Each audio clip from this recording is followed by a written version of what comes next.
अब से कुछ देर में कोरोना टेस्ट होने वाला है। सैमुअल मिरांडा और शौविक चक्रवर्ती का मेडिकल टेस्ट होने वाला है दोनों का, और उसके बाद कोर्ट में पेशी होने वाली है। लेकिन इन सब के बीच अहम ये भी कि एनसीबी को पुख्ता सबूत मिले हैं। ध्यान दीजिएगा, एनसीबी को कल से लेकर आज तक, कल रेड हुई शौविक चक्रवर्ती, रिया चक्रवर्ती के घर में 3.5 घंटे तक एनसीबी की रेड चली। उसके बाद लेकर के आई शौविक चक्रवर्ती को एनसीबी दफ्तर, और वहां पर पूरे दिन पूछताछ हुई। रात होते होते गिरफ्तारी हो गई, फिर रात तक पूछताछ हुई, और आज सुबह एनसीबी की टीम लेकर निकली है शौविक चक्रवर्ती और सैमुअल मिरांडा को। मेडिकल टेस्ट के बाद कोर्ट में पेशी होगी। 5 दिन की रिमांड मांगने वाली है एनसीबी, और उस पर भी अपडेट आपको करेंगे। लेकिन इससे पहले कि मैं वेद भूषण जी के पास जाऊं, मैं रितिका जी आपका रुख कर लेती हूं जल्दी से ये पूरा प्रोसेस समझने के लिए, क्योंकि अगर ये कहा जा रहा है कि एनसीबी को अहम पुख्ता सबूत मिले हैं शौविक चक्रवर्ती के खिलाफ, तो इसका क्या मतलब है और अब शौविक की मुश्किलें कितनी बढ़ सकती हैं? क्योंकि जैसा कि हम आप बातचीत कर रहे थे कि कई महत्वपूर्ण सुरागों को उसने नष्ट करने की कोशिश की होगी, लेकिन क्या उसे रिकवर कर लिया एनसीबी ने? इसका मतलब यही है जो बातें लैपटॉप में थी, जो डाटा टैब में था, जो डाटा मोबाइल फोन में था, जो चैट हुई थी, जिसे बहुत मुमकिन है कि डिलीट करने की कोशिश हुई होगी, डिस्ट्रॉय करने की कोशिश हुई होगी, क्या उसे एक एक करके एनसीबी रिट्रीव करती जा रही है और इसी वजह से शौविक पर शिकंजा कसता जा रहा है? रितिका जी। हाँ जी मैम, सबसे पहले तो मैं आपको ये बताना चाहूंगी कि जैसे अभी थोड़ी देर पहले बोला गया था कि जो गिरफ्तारी हुई है उसके पीछे कोई उनको मेन सबूत नहीं था। सबसे पहले सबसे इम्पोर्टेंट बात कि कोई भी गिरफ्तारी बिना सबूत के नहीं हो सकती, ठीक है? तो हम एनसीबी और सीबीआई को चैलेंज ना करें कि उनके पास कोई सबूत है या नहीं। दूसरा बात मैम, हमारे पास 2 सबूत हैं। एक तो चश्मदीद गवाह जो खुद इस केस का पार्ट है, जो ड्रग पेडलर्स थे, उनने खुद एक्सेप्ट किया है कि हमने शौविक और रिया को ड्रग्स बेचे हैं और सैम्यूल को ड्रग्स बेचे हैं, जो हाउस मैनेजर थे सुशांत सिंह राजपूत के। और शौविक ने ये भी कंफर्म कर दिया, हमने कल अपना एक्सेप्ट किया था कि मैंने ड्रग्स खरीदे। तो सबसे पहले तो कन्फेशन ही आ गया हमारे पास जिनने क्राइम कमिट किया उन लोगों का। दूसरी बात मैम, जो व्हाट्सएप चैट्स और लैपटॉप से डॉक्यूमेंट्स हमें बरामद हुए हैं, वो भी हमारा एक हार्डकोर सबूत है कि ये लोग ड्रग्स खरीद रहे थे, विच इज एन ऑफेंस, ठीक है? तो हम उसको तो ट्रायल बेसिस में ला ही नहीं सकते। एंड रही बात कि एविडेंस मिटाने की कोशिश की गई है, हाँ जी, ये जितनी भी चैट्स हमें रिकवर किए हैं ये सारी मैम डिलीटेड थी, सारे डॉक्यूमेंट्स डिलीट करने की कोशिश की है। पर मैम हम ये चीज भूल जाते हैं, जो भी एक बार चीज इंटरनेट पे अपलोड हो जाती है उसका कहीं ना कहीं फुटप्रिंट रहता ही है, कोई ना कोई लूप होल रहता ही है, और उसी लूप होल को पकड़ के उसी के द्वारा हमें ये सारे एविडेंस आज हमारे सामने है। ठीक है, ये 2 बहुत महत्वपूर्ण सवाल मुझे वेद भूषण जी के सामने रखने हैं, फिर मैं आपके पास आऊंगी। रितिका, आप जुड़े रहिएगा हमारे साथ। लेकिन 2 बहुत महत्वपूर्ण सवाल वेद भूषण जी आपके सामने रखने। एक तो जो रितिका बोल रही थी कि सबूत तमाम है, शौविक चक्रवर्ती के खिलाफ तमाम सबूत मिल रहे हैं एक एक करके एनसीबी को, और यही वजह है कि गिरफ्तारी हुई है। अगर आप गिरफ्तारी पर सवाल खड़े कर रहे हैं तो जांच एजेंसी पर सवाल खड़े कर रहे हैं। अगर जांच एजेंसी पर सवाल खड़े कर रहे हैं तो आप आखिर किस बात में भरोसा करते हैं? सीबीआई की जांच चल रही है, एनसीबी की जांच चल रही है, सबूतों के आधार पर गिरफ्तारी हुई है, एक के बाद एक गिरफ्तारी होती जा रही है, और आपका इतना लंबा अनुभव है, उसके बाद अगर उन सबूतों पर आप सवाल उठा रहे हैं तो आप आखिर किसे छुपाने की कोशिश कर रहे हैं? आखिर किस सच पर पर्दा डालने की कोशिश कर रहे हैं? और दूसरा सवाल ये, जो आप कह रहे थे कि 0 केस है, आप मुझे समझाइएगा, आप पता नहीं किस सेंस से बात कर रहे हैं, लेकिन कॉमन सेंस भी ये कहता है कि अगर रिया चक्रवर्ती ये दावा करती हैं कि सुशांत सिंह राजपूत मानसिक तौर पर परेशान थे, लेकिन उन सब के बीच अगर इतने लंबे वक्त से जहर का पूरा चक्रव्यूह रचा गया उनके आसपास, तो क्यों न जिम्मेदार माना जाए उन लोगों को जो ड्रग्स मंगवा भी रहे थे और कंज्यूम कर रहे थे और लगातार इस बिजनेस में जुड़े हुए थे, लगातार ड्रग पैडलर्स के ड्रग कनेक्शन, ड्रग नेटवर्क के कनेक्शन में थे। आपका कॉमन सेंस क्या कहता है सर?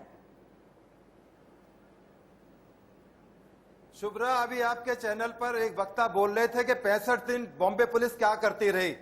सीबीआई को इतने दिन इन्वेस्टिगेशन करते हो गए, अभी हो सकता है 650 दिन इन्वेस्टिगेशन करें तब जाके कोई मर्डर का एलिगेशन लगा पाए। आज तक वो 302 की धारा भी नहीं लगा पाए मेन सेक्शन के अंदर। अभी आप इंतजार कीजिए, मैं चलता हूं कानून से। कानून कहता है एनडीपीएस एक्ट है, आप देख लीजिए, पढ़ लीजिए, वकील साहिबा को बता दीजिए, खोल के देख लें। इसमें लिखा हुआ है रेट्रोस्पेक्टिव डेट से कोई ऑफेंस लागू नहीं होता नारकोटिक्स कंट्रोल ब्यूरो में। इसलिए कह रहा हूं हिंदुस्तान का पहला केस है जिसमें इस तरह से बिना रिकवरी के अरेस्ट इफेक्ट की जा रही हैं। ये किसको बचाया जा रहा है, ये आप खुद पूछिए इनसे। कोई आप अभी तक कोई सोर्स नहीं पता लगा है। मुंबई पुलिस को बेहतरीन जांच का सर्टिफिकेट दे करके आपने अपनी बात रखनी शुरू की है और मुझे बहुत खुशी है कि आपने इससे बात शुरू की है, क्योंकि अगर इस पर मैं बात ले जाऊंगी सर तो एक के बाद एक इतने सारे खुलासे, इतने सारे तथ्य हैं। मुंबई पुलिस ने जिस तरह से इन्वेस्टिगेशन की है, जो बातें नजर में नहीं आई मुंबई पुलिस की, वो बाद में सीबीआई की जांच में सामने आने लग गई, वो बाद में एनसीबी की जांच में सामने आने लग गई, बरतें खुलने लग गई, तब कुछ लोगों में खलबली मच गई। लेकिन आपने बात की शुरुआत ही मुंबई पुलिस को सर्टिफिकेट देकर की है। लेकिन उस बात पे मैं नहीं जाऊंगी सर, उस बात पे मैं नहीं जाऊंगी। आज बात हो रही है उस एविडेंसेस पर, आज बात हो रही है उन एविडेंसेस पर जो शौविक के खिलाफ मिल रहे हैं। ठीक है, ठीक है, आपने चूंकि रितिका जी के सवाल के बात पर खड़ा किया है सवाल, इसीलिए मैं उनके पास ही जा रही हूँ, इसीलिए मैं उनके पास ही जा रही हूँ। एनसीबी की जिम्मेदारी कोर्ट के प्रति होती है। अब देखिए कोर्ट क्या करती है। ठीक ठीक, आपने जो सवाल उठाया है ना सर, अब उसका जवाब भी सुन लीजिए, अब उसका जवाब भी सुन लीजिए वेद भूषण जी, उसका जवाब भी सुन लीजिए, क्योंकि आज हम बात कर रहे हैं शौविक के खिलाफ जो सबूत मिल रहे हैं एनसीबी को उस पर, और उन्हीं सबूतों पर आप सवाल खड़ा कर रहे हैं। रितिका जवाब देंगी आपको। रितिका जी। हाँ जी मैम, पहले तो सर बहुत ज्यादा सीनियर है मुझसे, तो मैं सर आपको एक आईपीसी का सेक्शन बताना चाहूंगी सर। 306 अबेटमेंट ऑफ सुसाइड, किसी को सुसाइड करने के लिए उकसाना। सर आप पूरा केस अगर आपने देखा होगा, क्योंकि मैं पूरा केस डे 1 से फॉलो कर रही हूँ सर, रिया चक्रवर्ती फर्स्ट दिन से बोलने जा रही है कि सुशांत सिंह राजपूत को डिप्रेशन था, है ना। और कल जब हमने उनकी थेरेपिस्ट से बात करी, उन्होंने कहा कि उनके अंदर रिसेंटली कुछ टाइम से, जब उनकी मौत से पहले कुछ टाइम से बहुत ज्यादा उन्हें अर्ज हो रही थी, उन्हें जीने की उनकी उम्मीदें जा रही थी और अपनी माँ को बहुत याद कर रहे थे, जिसकी वजह से वो बहुत इमोशनल हो रहे थे। एक के ऊपर एक मत बोलिए, सुन लीजिए, एक एक करके बोलिए, क्योंकि बहुत संवेदनशील केस है, बहुत कम लोग जानते हैं और ये बहुत जरूरी है हमारे लिए जानना कि सर ड्रग्स लेने से हमारी बॉडी में हार्मोन है। इस बीच मैं आप दोनों को रोकना चाहती हूँ, आप दोनों को रोकना चाहती हूँ। सुशांत केस में इंडिया न्यूज के पास एक्सक्लूसिव खबर सामने आ रही है, शौविक मिरांडा का रिमांड मांगेगी एनसीबी। जी हां, शौविक के ड्रग्स पेडलर से संपर्क में होने का तर्क देगी। बासित जैद के संपर्क में शौविक था, जैद से पूछताछ में, बासित से पूछताछ में उन्होंने शौविक का नाम लिया है। शौविक के निर्देश पर सैमुअल मिरांडा ड्रग्स खरीदता था। अब आप देखिए कि ये पूरा मामला किस हद तक आगे बढ़ता जा रहा है, क्योंकि शौविक के निर्देश पर सैमुअल मिरांडा ड्रग्स खरीदता था। मैं सीधा प्रीति का रुख कर लेती हूँ, हमारी संवाददाता जुड़ी हुई है हमारे साथ। प्रीति, आप बहुत देर से कुछ अपडेट के साथ तैयार है वहां पर, लेकिन एक सवाल मेरे मन में उठ रहा है कि शौविक के कहने पर सैमुअल मिरांडा ड्रग्स खरीदता था। सैमुअल मिरांडा लगातार सुशांत सिंह राजपूत के नजदीक था, रिया चक्रवर्ती घर छोड़कर चली आई थी, लेकिन उसके बावजूद सैमुअल मिरांडा ड्रग्स मंगवाता रहा। आखिर ये तमाम बातें जब खुलेंगी तो सुशांत सिंह राजपूत के साथ क्या हुआ आखिरी दिनों में, क्या ये बातें निकल कर आएंगी? आपके पास क्या अपडेट? देखिए, श्रुति मोदी का एक्सक्लूसिव स्टेटमेंट जो है सिर्फ और सिर्फ इंडिया न्यूज़ के पास में है और श्रुति मोदी ने साफ तौर पे कह दिया है कि सुशांत सिंह राजपूत और रेहा चक्रवर्ती जब भी ड्रग्स मंगाते थे तो सैमुअल मिरांडा और शौविक चक्रवर्ती जो है वो ड्रग्स मुहैया कराने का काम करते थे।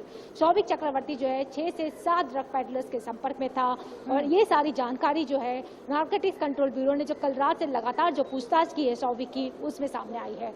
ना सिर्फ इतना ही बल्कि सैमुअल ने भी बोल दिया है कि उसने ड्रग्स मुहैया कराने का काम किया है और वो भी जो है कई सारे ड्रग पेडलर्स के संपर्क में था।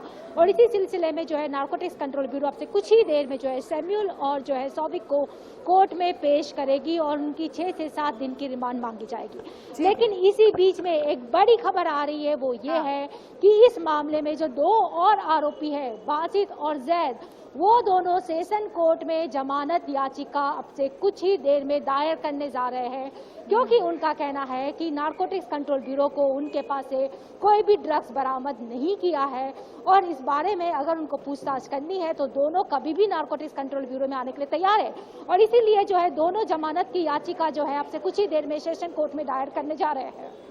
ये बहुत महत्वपूर्ण जानकारी है। जमानत की याचिका दायर करने जा रहे हैं, उसमें जैद शामिल है, उसमें बासित शामिल है और ये ड्रग पैडलर्स हैं जिनसे लगातार एनसीबी पूछताछ करती रही। इस पर भी अपडेट अपने दर्शकों को करेंगे, लेकिन एक और बात मुझे बताइएगा आप प्रीति, कि जो बात सामने आ रही है सबूतों को लेकर, सबूत तमाम है एनसीबी के पास शौविक चक्रवर्ती के खिलाफ, उसमें किस किस तरह के सबूत हैं? कल से लेकर लगातार 24 घंटे जो पूछताछ चली है उसमें ऐसी क्या बातें निकल कर आई हैं जो शौविक चक्रवर्ती पर लगातार शिकंजा कसने जाने की वजह बन रही है? आपके पास क्या जानकारी? देखिए, हम लगातार जो है व्हाट्सएप चैट जो है सिर्फ और सिर्फ इंडिया न्यूज़ के पास में है, वो लगातार हमारे दर्शकों के दिखा रहा है किस तरीके से जो है ड्रग्स खरीदने के लिए ही एक ग्रुप बनाया गया था, टीम ऑफ SSR नाम का, और दूसरा ग्रुप था NIFD।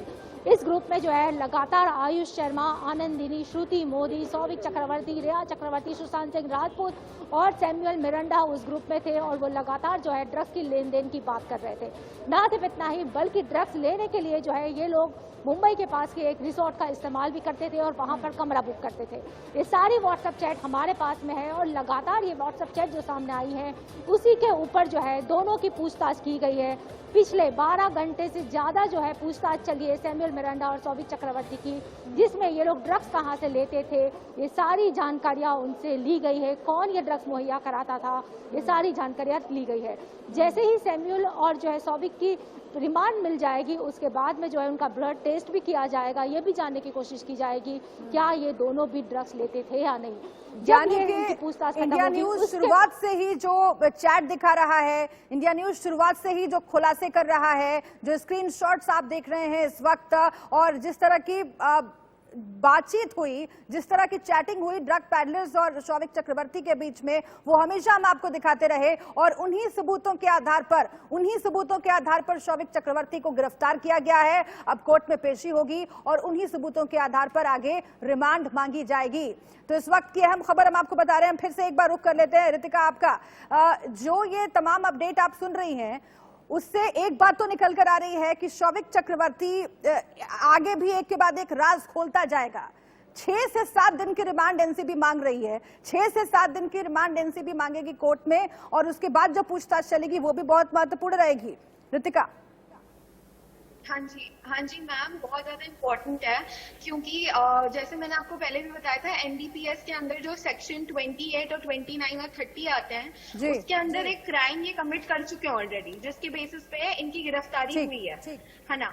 अब जो 4 से 5 दिन हम एनसीबी मांग रही है कोर्ट से, वो इसके लिए होगा कि इनके दिमाग में जिस बेसिस पे ये गिरफ्तार हुए हैं ड्रग्स के चक्कर में, उसके बेसिस पे इनके दिमाग में कोई क्रिमिनल इंटेंशन था या नहीं। क्योंकि अभी ये इनसे बात करेंगे और ज्यादा सबूत इन्हें मिलेंगे, उसके बेसिस पे हम और पुख्ता हमें सबूत मिलते जाएंगे कि कैसे ये सुशांत सिंह राजपूत के सुसाइड से लिंक था। क्योंकि ठीक है, मैं और समझूंगी इस पूरे प्रकरण को आपसे रितिका, और वेद भूषण जी मैं आपके पास पे आऊंगी।